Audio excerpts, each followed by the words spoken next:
Praise the Lord. जय मसीह की। Welcome to walking on water wednesdays. मेरा नाम है अंजलि नाथ। आइए हम मिलकर परमेश्वर पर निर्भर होना सीखें। आज हम अपनी बातचीत को जो हम पौलुस की प्रार्थना के विषय कर रहे थे उसे कंटिन्यू करेंगे। पौलुस की प्रार्थना जो हमें कलूसियो 1 वर्सेस 9 से 12 में मिलती है। आइए हम प्रार्थना को ही पढ़ते हैं। For this reason we also, since the day we have heard, do not cease to pray for and to ask that you may be filled with the knowledge of His will in all wisdom and spiritual understanding, that you may walk worthy of the Lord, fully pleasing to Him, being fruitful in every good work, and increasing in the knowledge of God, strengthened with all might, according to His glorious power, for all patience and long suffering with joy, giving thanks to the Father who has qualified us to be partakers of the inheritance of the saints in the light. Hindi में पढ़ूंगी। इसीलिए जिस दिन से यह सुना है, हम भी तुम्हारे लिए यह प्रार्थना और विनती करना नहीं छोड़ते। हम विनती करना, प्रार्थना करना नहीं छोड़ते कि तुम सारे आत्मिक ज्ञान और समझ सहित। आज हम बातचीत करेंगे अबाउट सारे आत्मिक ज्ञान और समझ के विषय। परमेश्वर की इच्छा की पहचान में परिपूर्ण होते जाओ, ताकि तुम्हारा चाल चलन प्रभु के योग्य हो और वह सब प्रकार से प्रसन्न हो और तुम में हर प्रकार के भले कामों का फल लगे और तुम परमेश्वर की पहचान में बढ़ते जाओ, उसकी महिमा और शक्ति के अनुसार सब प्रकार की सामर्थ्य से बलवंत होते जाओ, यहाँ तक कि आनंद के साथ हर प्रकार से धीरज और सहनशीलता दिखा सको और पिता का धन्यवाद करते रहो, जिसने हमें इस योग्य बनाया है कि ज्योति में पवित्र लोगों के साथ मिरास में सहभागी हूँ। ये प्रार्थना और पौलुस की कोई भी और प्रार्थना, हम जब मुसीबत में हो ना और हमारा मन, हमारी आत्मा बौखलाई हुई हो और हमें कुछ सूझना पड़े, समझना पड़े कि किस रीति प्रार्थना करें। जैसे हम अपने हे बाप की प्रार्थना बोल सकते हैं, कर सकते हैं, क्योंकि हमें मेडिटेटेड है वो प्रार्थना, वैसे ही इन प्रार्थनाओं को भी हमें मेमोराइज करना चाहिए। और जब हमारी आत्मा व्याकुल होती है, जब हमें पता नहीं किस रीति किसी के लिए या अपने लिए प्रार्थना कर पाए, तो इन प्रार्थनाओं को दोहराना इज जस्ट एज पावरफुल। सो आइए आज हम बातचीत करते हैं कैसे जब हम प्रार्थना करते हैं और निरंतर प्रार्थना में लगे रहते हैं, तो कैसे सारे आत्मिक ज्ञान और समझ सहित हम परमेश्वर की इच्छा को समझ पाते हैं, पहचान पाते हैं और उसमें परिपूर्ण हो पाते हैं। Germany Kent says, the only way you're going to reach places you've never gone is if you trust God's direction to do things you've never done. अगर आप परमेश्वर के मार्गदर्शन पर भरोसा रखेंगे, तब ही आप वो एकमात्र रास्ता देख पाएंगे उन स्थानों का जहां आप कभी नहीं गए। केवल परमेश्वर पर भरोसा रखने के द्वारा आप उन कामों को कर पाएंगे। ये जर्नी जो हमारी फेथ की है, इसमें हम बहुत चीज़ें सीखते हैं। एंड करंटली जो मैं सीख रही हूँ वो है कैसे हम आत्मिक ज्ञान, स्पिरिचुअल विजडम परमेश्वर से पा सकते हैं। पहला कुरिन्थियों 2:10 और 11 में लिखा है, परंतु परमेश्वर ने उनको अपनी आत्मा के द्वारा हम पर प्रकट किया, क्योंकि आत्मा सब बातें वरन परमेश्वर की गूढ़ बातें भी जांचता है। मनुष्य में से कौन किसी मनुष्य की बातें जानता है? केवल मनुष्य की आत्मा जो उसमें है। वैसे ही परमेश्वर की बातें भी कोई नहीं जानता, केवल परमेश्वर का आत्मा जो केवल परमेश्वर का आत्मा परमेश्वर की गूढ़ बातें जानता है। जब हम अपने आप को प्रार्थना में सोक करके रखते हैं, इंक्लूडिंग जैसे हमने लास्ट टाइम बात करी, praise and worshipping, including spring in tongues, including जैसे जैसे आप अपना दिन बिताते हैं कॉन्स्टेंटली परमेश्वर को याद करना, जो भी परमेश्वर जिस भी इंसान को आपके मन पे ठहरा रहा है उनके लिए प्रार्थना करना। जैसे आप इस दिन को बिताते जाते हैं, परमेश्वर में सोख होते जाते हैं, वैसे ही आपकी आत्मा और परमेश्वर की आत्मा एक होने लगती है। और जब पवित्र आत्मा उस लेवल पे हमारे जीवन में पहुंच जाते हैं, तब वो उस खिड़की को खोल पाते हैं जिस खिड़की से हम उस आर्मी को देख पाते हैं, उस बादल को देख पाते हैं जो परमेश्वर ने हमारे लिए ठहराया है।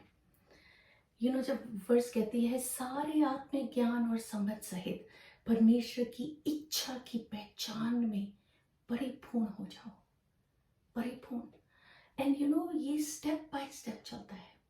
ऑफ कोर्स हम सब बिजी हैं, हम सब अपनी लाइफ में बिजी हो जाते हैं, but at the same time spiritual realm is one realm जो हमारा ऑल द टाइम एक्टिव रह सकता है, टू अ पॉइंट वे जब हम जब आप कहते हैं कि आप वर्कआउट करते हैं और उसके बाद देयर इज सर्टेन आवर्स जहाँ आपकी बॉडी स्टिल बर्न कर रही होती है fat, right?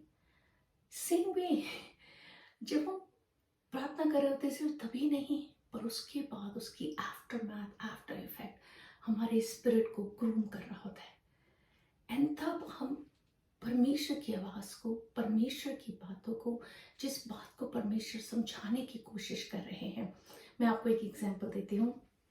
The other day मैं प्रेयर वॉक कर रही थी और एक फ़ोटोशूट के लिए एक बहुत ही सुंदर लड़की आई हुई थी, और उसको देख के ना, और जो पीछे ऑफ कोर्स जो सीनरी थी जिसके लिए उसने अपनी फ़ोटोशूट वहाँ अरेंज करी थी, उसी और उस सीनरी को देख के ना परमेश्वर ने एक बात मेरे मन पे ठहराई, द वर्ड प्रिंसेस।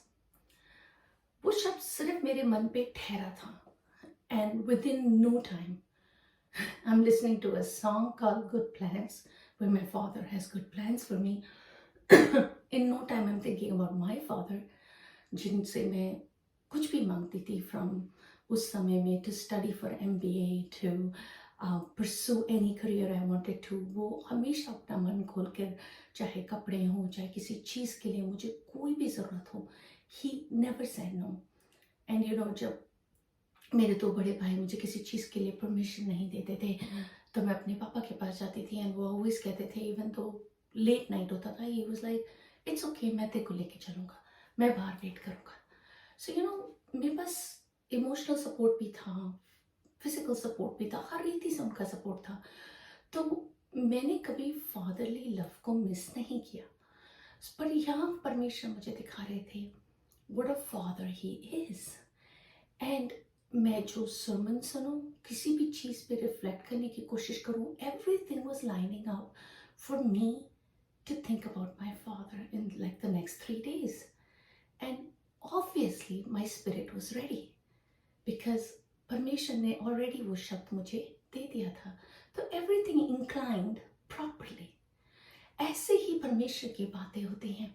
परमेश्वर अपनी भेद की बातें किस रीति, इससे मे बी 3 महीने पहले 3 महीने बाद I will understand even better why God was doing what he was doing, but for now I know कि this is what परमेश्वर God is asking me to do, कि मैं सोचूं, मेडिटेट करूं, कैसे, किस प्रकार मेरा आत्मिक बाप मुझसे प्रेम करता है। होशी 4:14 में लिखा है ना, जो लोग समझ नहीं रखते वे नष्ट हो जाएंगे। It helps us to deal with the ups and downs, and to bounce back from difficult experiences. जब हमारे लाइफ में उथल पुथल होती है ना, तो it helps us to find God in it, in the cycle of it, and we bounce back and we say, no matter what went wrong, God, you're in it with me. हमें एक असीम शांति मिलती है जो हमें संसार से नहीं मिलती. हमें अपनी लाइफ के लिए मोर मीनिंग मिलता है देन जस्ट जहाँ से हम सेटिस्फैक्शन ढूंढते हैं. So when you say that spiritual understanding is the ability to comprehend the truths and mysteries concerning the gospel of Jesus Christ. So आत्मिक ज्ञान, excuse me, वो एबिलिटी है हमारे अंदर कि हम समझ पाते हैं, कॉम्प्रिहेंड कर पाते हैं. एक जगह बाइबल कहती है ना, यीशु के कोड़े खाने से हम चंगे हैं. That is a truth. Even though मेरी बॉडी में या मेरी नेक में दर्द है, but the truth doesn't change कि मैं चंगी हूँ. आत्मिक रीति से मैं चंगी हूँ. I have no pain. So इस रीति हम अपने यीशु मसीह का सुसमाचार, उनके गॉस्पेल पर विश्वास कर पाते हैं. सो यीशु मसीह का सुसमाचार से संबंधित सत्य और रहस्यों को समझने की क्षमता को आत्मिक ज्ञान कहते हैं. पहला यूहन्ना 5:19-20 में लिखा है, हम जानते हैं कि हम परमेश्वर से हैं और सारा संसार उस दुष्ट के वश में पड़ा है. हम ये भी जानते हैं कि परमेश्वर का पुत्र आ गया है और उसने हमें समझ दी है कि हम उस सच्चे को पहचाने और हम उसमें जो सत्य है अर्थात उसके पुत्र यीशु मसीह में रहते हैं. सच्चा और अनंत जीवन यही है. To find our identity, to know who we are in Christ. Devil हमें अदरवाइज कन्विंस नहीं कर सकता हमारी परेशानियों पे हमें फोकस करा के, क्योंकि परमेश्वर के स्फीयर से अगर हम देखेंगे, हम परमेश्वर का बिगर प्लान देख पाएंगे. हम रियली यीशु मसीह को समझ पाएंगे. हम बालक नहीं हैं दूध पीने वाले. अगर जब मेरी ईडन छोटी होती थी और मैं कोई भी चीज़ जब बोलती होती थी तो वो आउट ऑफ कॉन्टेक्स्ट भी बोल जाती थी those words, and तब हमें लगता था यार ये बच्चे ही हैं, ये छोटे बच्चे हैं, ये कॉम्प्रिहेंड नहीं कर पाते. सेम वे हम अब वो दूध पिलाते बच्चे नहीं हैं. हम वो मैच्योर क्रिश्चियंस बनने की कोशिश करें जो अपने बाप की बातों को समझ सके और सही रीति से कॉम्प्रिहेंड कर सके. फिलिपियों 1:9-10 में लिखा है, तुम्हारा प्रेम ज्ञान और सब प्रकार के विवेक सहित और भी बढ़ता जाए. हम पढ़ने के लिए बुलाए गए हैं. सो आइए हम एक चैलेंज पे चलते हैं. इस हफ्ते हम कोशिश करते हैं, सबसे ज़्यादा आत्मिक ज्ञान हमें परमेश्वर के वचन से मिलता है, बाइबल से मिलता है. आइए हम परमेश्वर की बातों को, बाइबल की बातों पर, उनकी गहराइयों पर मन लगाएं. उसके साथ ही of course it will lead us to prayer, it will lead us to worship, it will lead us to fellowship. उन लोगों के साथ फेलोशिप करें जो आपकी आत्मा को उभारते हैं, not those people that drag it down. गवाह यीशु मसीह की टेस्टिमनी बनने के लिए हम बुलाए गए हैं. इसी चैलेंज में हम परमेश्वर के साथ समय स्पेंड कर पाएंगे. और जब हम परमेश्वर के साथ समय स्पेंड कर पाएंगे ना, everything will automatically happen because it will flow from our spirit to our soul into our body. So आइए हम प्रार्थना ही करते हैं. परमेश्वर, हम आपका धन्यवाद करते हैं आत्मिक ज्ञान के लिए, स्पिरिचुअल अंडरस्टैंडिंग, ताकि हम देख सके, समझ सके कि हेवनली रेलम में हो क्या रहा है. क्यों परमेश्वर एक के बाद एक चीज अलाउ कर रहे हैं प्रभु. जैसे एस्तर के समय में प्रभु जी, क्यों वाशती को डिथ्रोन किया गया खुदावंदा. क्यों ज़ुर्क्सी ने क्वीन ऑफ पर्शिया को ढूंढने के लिए अपने लोग भेजे. कैसे एस्तर को फेवर मिला, उन इनक्स के बिटवीन गॉड कैसे वो क्वीन बनी for a time like this खुदावंदा, जब समय आया वो अपने लोगों के लिए खड़ी हो सके.